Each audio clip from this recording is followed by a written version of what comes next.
so much better than the teddy bear that we had sitting over there. I'll have to fix the height later, but for now, this completes the room so much more. Way better. So I've decided to do something that maybe wasn't the best idea to do.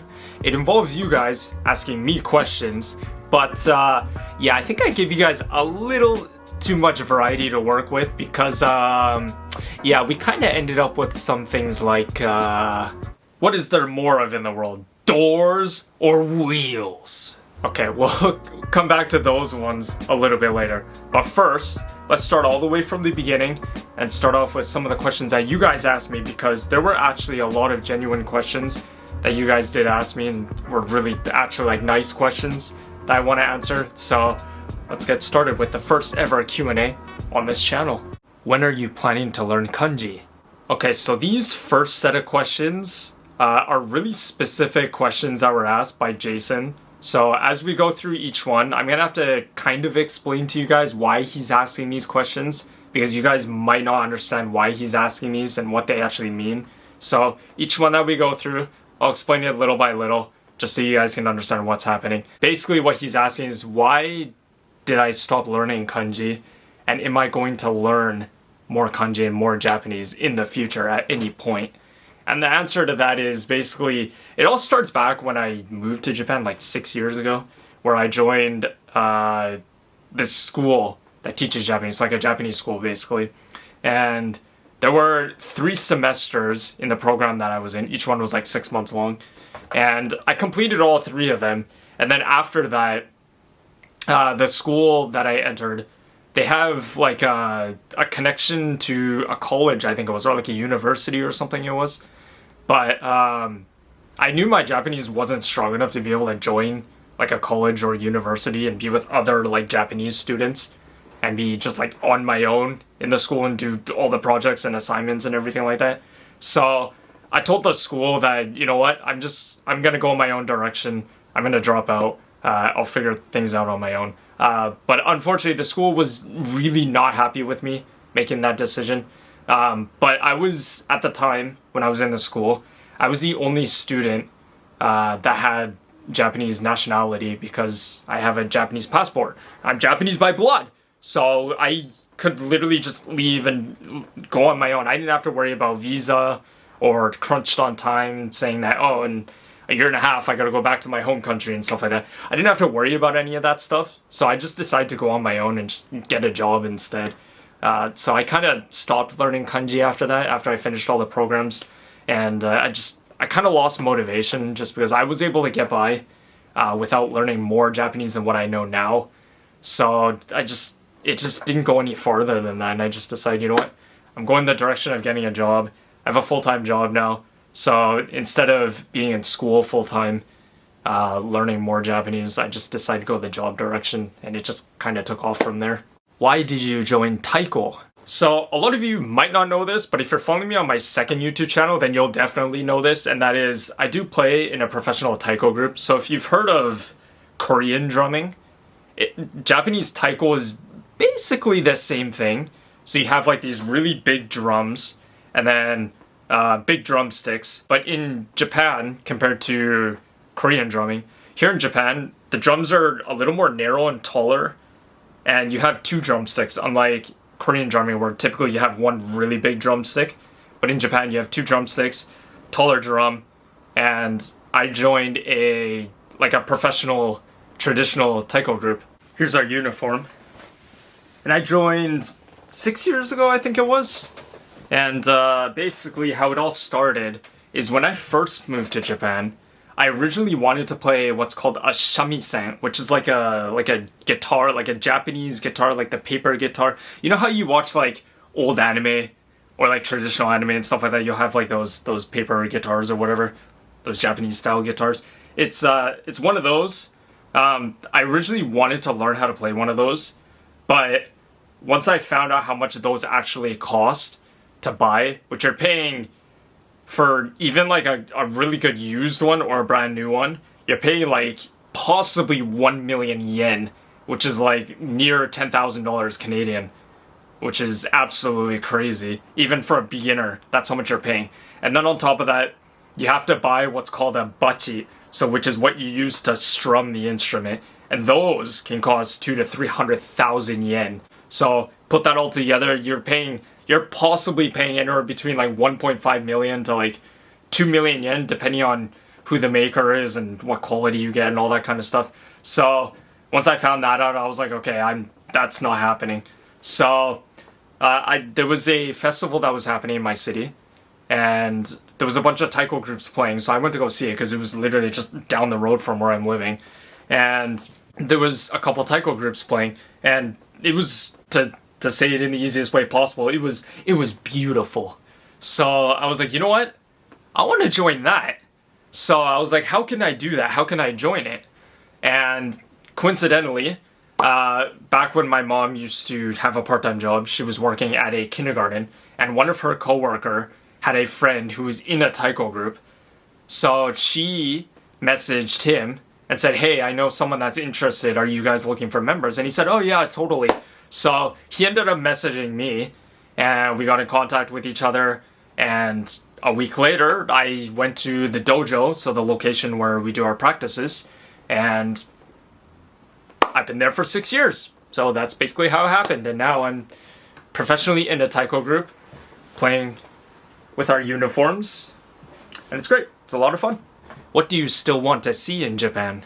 That's a pretty difficult question to answer because there's a lot of things I want to see in Japan, but if I want to see more like traditional things, there's one place I do want to go to. I have no idea what it's called, but I think it's somewhere near Nagasaki, which is like the very western part of mainland Japan. And it's basically like this torii-gate. So if you don't know what a torii-gate is, it's those, you know, if you go to like temples and stuff like that, you find like those red gates or whatever that you walk through. It's essentially one of those, but it's like a rock version of one, and it's supposedly the smallest torii-gate in the world, and it's real. So I think I believe it's like near Nagasaki area, and it's so small that in order to go through it, you actually have to crawl on your hands and knees just to get through, and some people can't just because they physically just can't. So that's one place I want to go to. If I can figure out what it's called, then I'll definitely mention it to you guys. I can't remember off the top of my head what the place is called. But that's definitely one place I wanted to see. Aside from things for my second YouTube channel, which is like go to Daikoku Futo, which is like a big parking lot in Yokohama on an island where a lot of car enthusiasts and people like to hang out at night and stuff like that. But basically, yeah, torii-gate. I want to go see that really small torii-gate. If I could remember what the name of it is, that's where I really want to go. Why didn't you buy a big Kirby? So, as you can tell, the monstrosity of the purple teddy bear is vanished. Yeah, I kind of got rid of that thing because it was a liability. Honestly, it was just a total liability. So, got rid of that. And I mean, I could buy a giant Kirby, but the thing is, when it comes to like plushies and stuff like that, like really big ones, generally here in Japan, you get them from like arcade machines, like those UFO catcher claw machines. That's basically where you would get a giant Kirby from. So maybe if I get good enough at playing those, I could win one and it would go back there for sure. But otherwise, there's not going to be anything back there. But a giant Kirby, I would love that. Someone get me a giant Kirby. I will love you forever. Maybe. When are we going on that drive we planned? This question is a very, very, very specific question. About 5 years ago, I think it was, we planned a road trip that we wanted to do. Either the starting point would have been somewhere in Tokyo, or the starting point would have been here in Shizuoka, where I'm living. And we wanted to drive from here all the way to Nagasaki, which is the very western part of mainland Japan. And I believe driving from here all the way to there would take probably at least 15 hours, if not longer. But of course, we would stop a lot of places along the way, like stop in Osaka, stop in Hiroshima, Nagoya, all that kind of stuff along the way as we go. But we had everything planned out completely. I literally wrote everything down, and I even filmed a video, which I think might still be on my Twitch channel. If you look for it in my collections, you might be able to find it. I may have deleted it though. I don't remember. But we planned a whole road trip where we were going to drive all the way to Nagasaki from here. And everything was written down, all the places we were going to go visit along the way, all the hotels we were going to stop at, how many cars we were going to go with, how many people were going to be on this road trip with us, how we were going to film everything, because that's what I was going to do too. I was definitely going to plan to film everything for one of my YouTube channels. But the reason why it kind of fell off, like this whole idea fell off, is inflation started hitting. And for those of you that don't know, in Japan, you have to pay a tremendous amount of money for freeway tolls, so when you're driving. And after I did slight calculations and stuff, that I found out it would cost way too much for us to do this road trip without being sponsored or without being helped by a company to sponsor us for this trip that we would have planned, because it would have been so much easier if we had help from someone like a professional or like a company or something like that. So I kind of like fell off of the wagon, I guess you call it, of this idea. I'm still totally for it, but we'd have to find at least 2 more people to join us on this trip and really work out how we could benefit from this road trip and not just blow all our money on freeway tolls and gas money and stuff like that. But in the future, I still would really love to go somewhere. Maybe not Nagasaki, but somewhere I would definitely love to do a road trip. Maybe with one of you guys in the future. How are you doing in general? I'm fine. Thanks for asking. I'm doing well. Everything's going pretty well. You know, we have ups and downs in life, but right now, I'm okay. Thanks for asking. What's life like in Shizuoka, and what are some places you'd recommend a tourist to visit? Shizuoka is very local.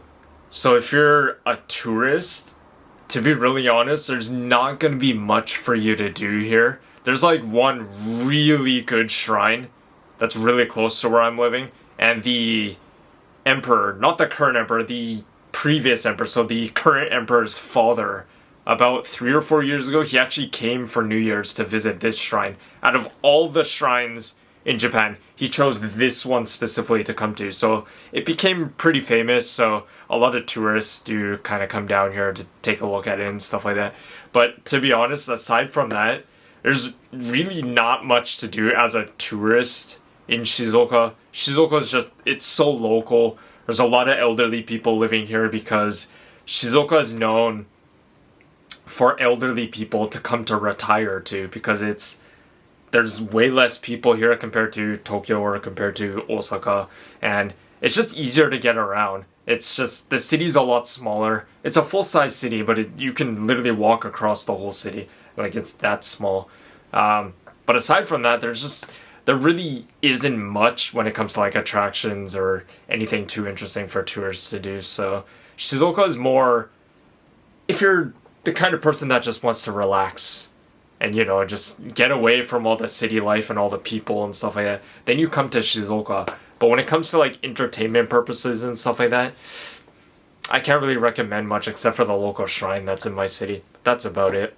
Do you plan to stay in Japan long term or go back to Canada? I can't see myself moving back to Canada. I've been here in Japan for 6 years, gotten used to the culture, how everything functions, and how amazingly convenient everything in Japan is when it comes to transportation. Trains are everywhere, buses are everywhere, taxis, you can hail a taxi. You literally just walk on the street and you raise your hand for a taxi. I can guarantee you within 30 seconds you'll have 4 taxis lining up for you. Guarantee you that. That did not happen when I lived in Canada. Not that I ever took the taxi there, but guaranteed that would never happen there. But moving back to Canada, I feel like it would just be such a disadvantage for me, because everything here in Japan is just so convenient and everything here just makes sense. I could think of like 10 convenience stores that are literally walking distance from where I live. So if I ever need something in the evening or whatever, like a snack or food or anything like that, there's a convenience store just walking distance from where I live. And grocery stores are all walking distance. The main train station is walking distance from where I live. The bullet train station, I can get to Tokyo super easily just walking down the road. There's a bullet train station there. I can get to Tokyo really easily. So I feel like if I moved back to Canada, just none of that would exist. You know what I mean? Everything, I'd be like, okay, I need a car. I have to drive to get to this grocery store. I have to drive to get to the bank. I have to drive to get to my friend's place. I have to drive, everything in North America consists of driving because nothing is close by. You know what I mean? But here in Japan, everything's walking distance. Everything's convenient. Everything just makes a whole lot more sense. So moving back to Canada, I feel like it would really just be a disadvantage at this point. So to be honest, I can't really see myself moving back to Canada anytime soon or at all. Unless something like really tragic happens in Japan, like communism or something, then obviously I would consider it. But aside from that, I like it here. Japan's great. What is your favorite game of all time? So if you couldn't tell behind me, all of this, that probably gives you an idea as to what category or what genre or what series I'm really into, if that wasn't enough to answer your question. So to answer your question, my favorite game is Nier Automata. No, I'm dead serious. Nier Automata, back when it came out in like 2017, I think it was. I think it was like 2017 or something. I love that game. Everything from the graphics of the game, to the story of the game, to the soundtracks of the game. And then, the biggest one of all, 2B and her self-destruct sequence. You can never get tired of that. But honestly, yeah, Nier Automata is actually my favorite game of all time, believe it or not. What is your favorite console of all time? When I was little, my grandparents would come visit me and my family in Canada. And I was like maybe 3 or 4 years old. They came to visit once, and for me and my sister, they brought us a brand new Nintendo 64. And I mean, I was like 3 or 4, so I can't really remember too much about how I experienced that or my knowledge on video gaming back then and stuff like that. A few years later, the Nintendo GameCube was released, I think in like 2001, 2002 or something like that. And of course I was a little bit older by then, so I kind of understood reality and how just everything in life works better. So I kind of grew up with the GameCube more thoroughly. And then eventually the Nintendo Wii came out, so I kind of went on that wagon as well. So I was like more the Nintendo side of things, just because that's kind of how my grandparents got me started off in video gaming, all with Nintendo and stuff like that. I never really fell into the PlayStation side until I was in like my late teens and stuff like that, but I never really fell through with that. So Nintendo, everything from like the N64 to GameCube to the Wii, pretty much all three of them, but I would say probably the Nintendo GameCube's where my life fell into the most. What is your favorite Japanese dish? There's a food called okonomiyaki. Maybe you've heard of it, maybe not. It's like a Japanese pancake filled with vegetables and cabbage, and then you grill it on a hot plate, and then you put like the sweet sauce on it, and then you cover it with like mayonnaise, and then you literally just pick at it with like a little spoon that you get. If you've ever been to Tokyo, you may have heard of a thing called monjayaki, which is basically like the same thing, but it's like a more messy version of okonomiyaki. So you just like mix everything together on a hot plate, and then you put like water in it, and then you put the batter, and then you just like stir it all up. And the easiest way to describe it is, it literally looks like puke. I'm dead serious. It looks like puke. Like, it looks disgusting. But I can guarantee you it's one of the best things you could ever eat. And it's called monjayaki. Basically found in Tokyo is the main area where you can find it. I think it's easier to find monjayaki than you can find okonomiyaki restaurants. So, if you're ever in Tokyo, find monjayaki. It looks absolutely disgusting, but I can guarantee you it's one of the best things ever. So I highly suggest you try okonomiyaki or monjayaki. What is your favorite Canadian dish? You're thinking that Canadians have dishes to serve to the world?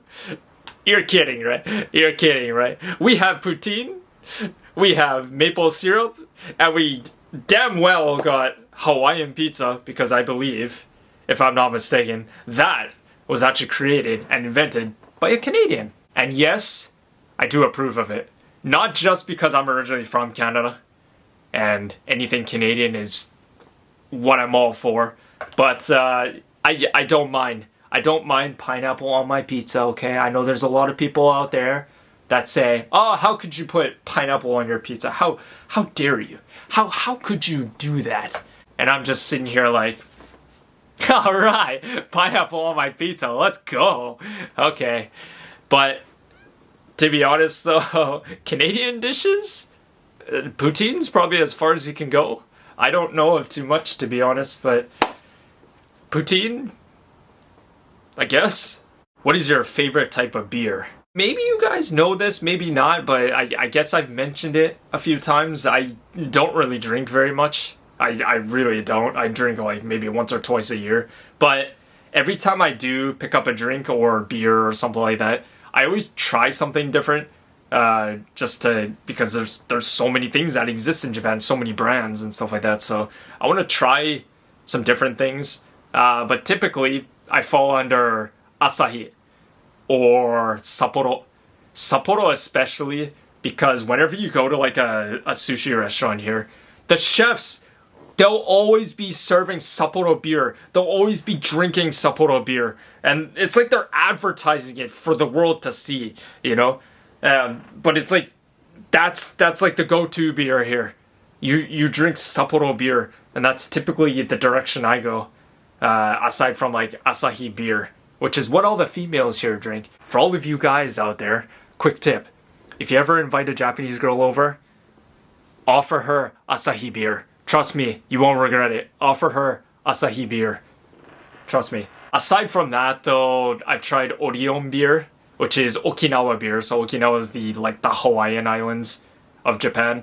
But it's super bitter. But typically Okinawans can drink. They can drink. So Orion beer, give that a try. If you like really bitter beer, then I guess that's the way to go. But for me, it's probably falls under Asahi or Sapporo beer. One of the two.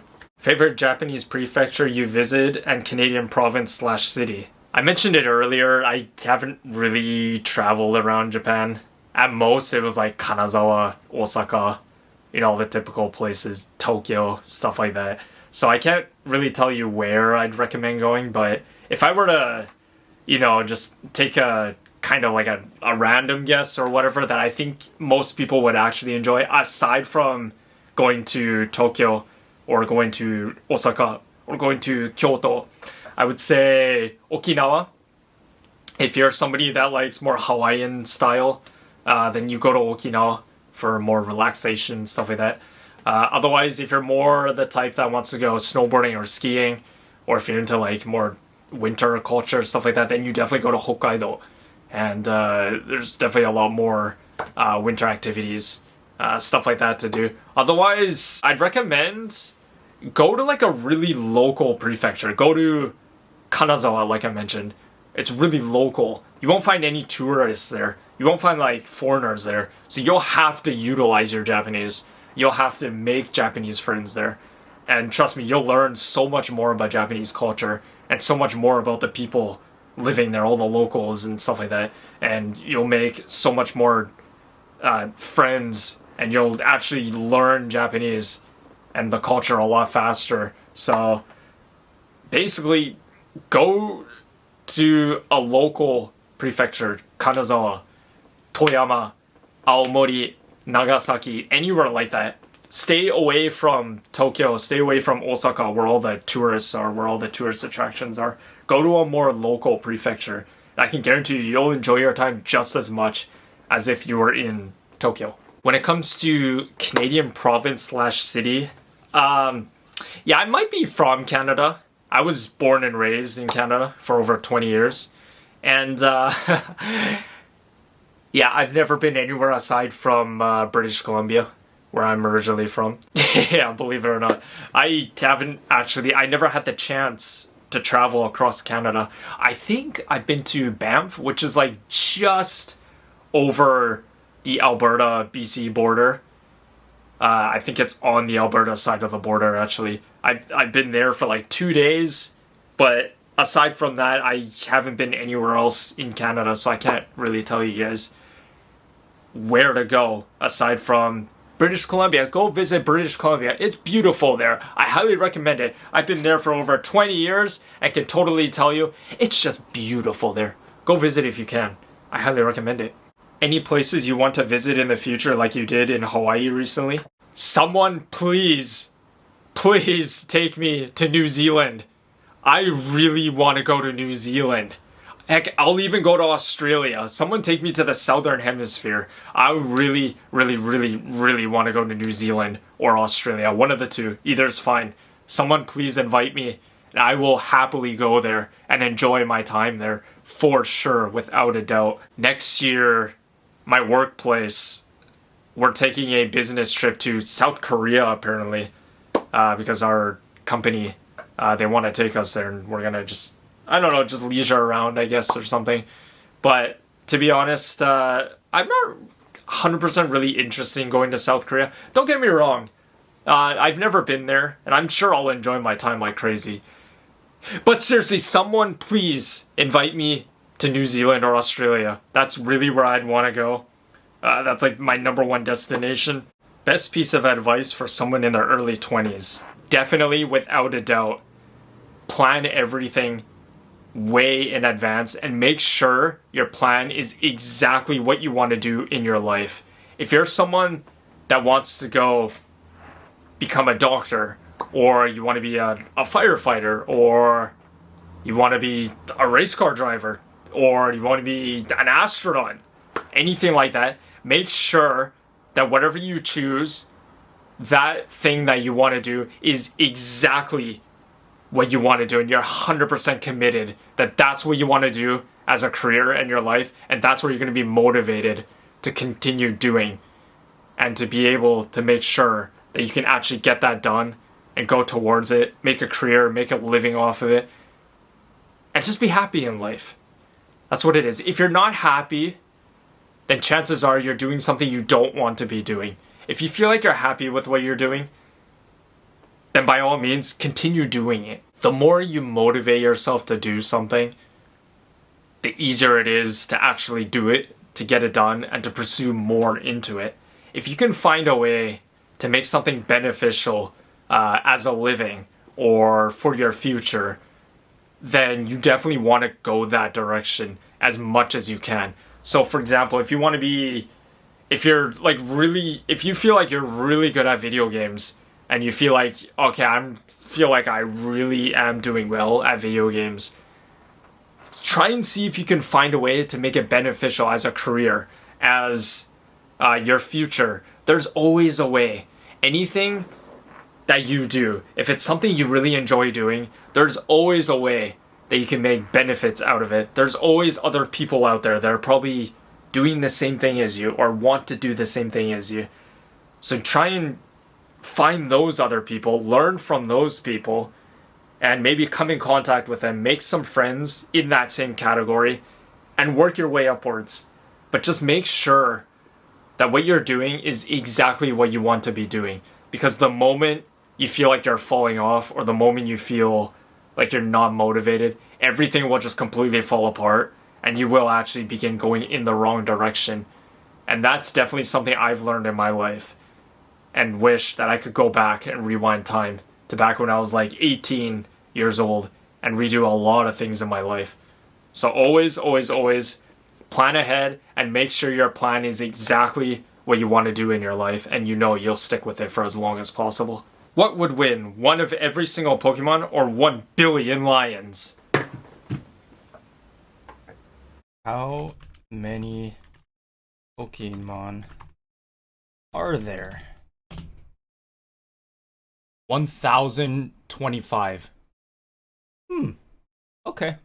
What is the most useless Pokemon?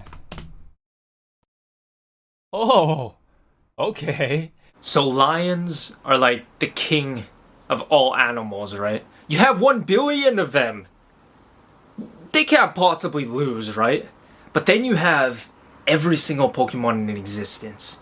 And then you have a fish that lays on its side, flops around, and basically knows one attack that just splashes water all over you. and you're thinking, that Pokemon is gonna beat a billion lions. Yeah, okay. Yeah, let's go with that, huh? A billion lions or a fish that lays on its side? What is there more of in the world? Doors or wheels?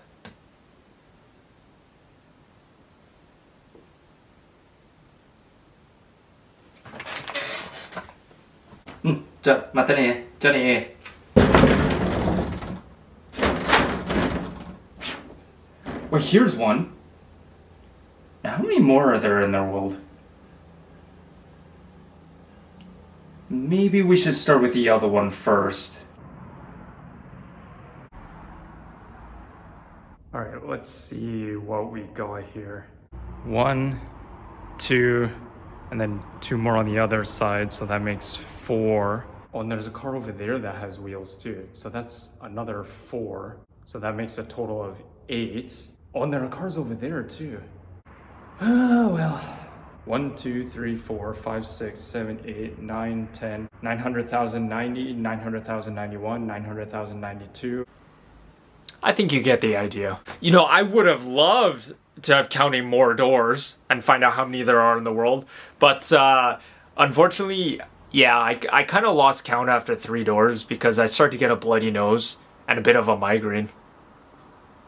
Would you rather have unlimited bacon but no games, or games, unlimited games, and no games? What? I don't understand the question.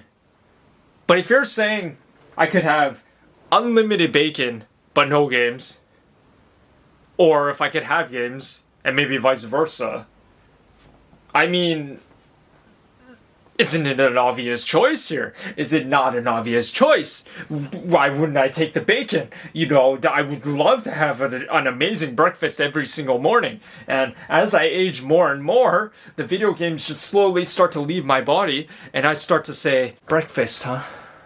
Let's have bacon every single morning, shall we? Bacon all day long. The video games have started leaving my soul. And now I've become a YouTuber that's eating bacon daily. And it's all the best thing ever.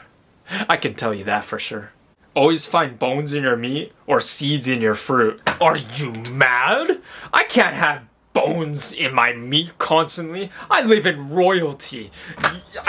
You gotta tell the chef to remove all those bones. That's his duty, to remove all the bones and serve them on the plate like I'm living in royalty, as I should. But seeds in my fruit? Some of them may be digestible. And I'm honestly eating all of those seeds all day long, I tell you. Day and night. If I start growing plants inside of my stomach and I die because of seed consumption, well then I guess that's it for me, huh? Seeds in your meat or bones in your fruit. Doesn't the previous question literally just answer that just in reverse order? Does it not? Does it not? Really? Does that get $1 million but instantly die if you touch a rat, or keep your life as it is? Here's the thing. You get $1 million, right? And you touch a rat, you die instantly. Or I could keep my life as it is and just continue going forward as we are. A lot of people would probably say that they would probably keep their life as it is because they're thinking, it's a huge risk. I touch a rat and I'm dead. But then you think of one thing, which is what I'm thinking right now, and that is, anytime I step out of my house, I'm risking possibly being run over by a car. I'm risking possibly someone coming in, stabbing me, some weird crazy person maybe. I'm risking, all kinds of things stepping out of my house.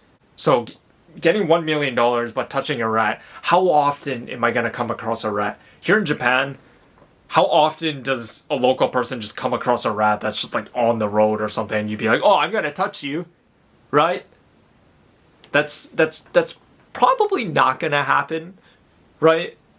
So, I mean, taking the $1 million might seem risky because of the one disadvantage, I guess. But in the end, you also got to think, there's a lot of things that could also kill you in life, just as commonly as a rat being touched. So, I mean, $1 million? Sure, I'll take that all day. Get shot once in each foot or live in Oklahoma.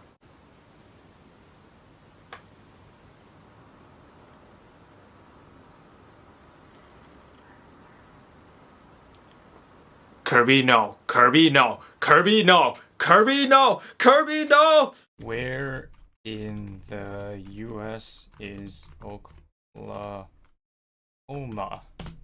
South Central region of the United States. Okay. Why do people make fun of Oklahoma? Why do Texans hate Oklahoma? Would you rather only be able to run, or every time you walk, your toes cripple? Running would mean that I could literally get to places faster every time. And I would get more stuff done, I would have more time to spare afterwards. But having my toes crippled, you know, like, maybe on some planets, maybe, just possibly on some other planets if we could visit them, it's probably not considered a disability to have crippled toes. But here on Earth, yeah, that might be a big problem. That might just be a big problem for some people. So I'm running all day long. I don't care how tired I'm getting. I don't care how much pain I'm gonna have in my feet. I don't care if I have cramps. I'm running all day long. Be ginger or be 7 feet tall. 168 centimeters. Damn it, not quite there. Well, I guess I'm choosing the other option. Eat your own arm or someone else's arm.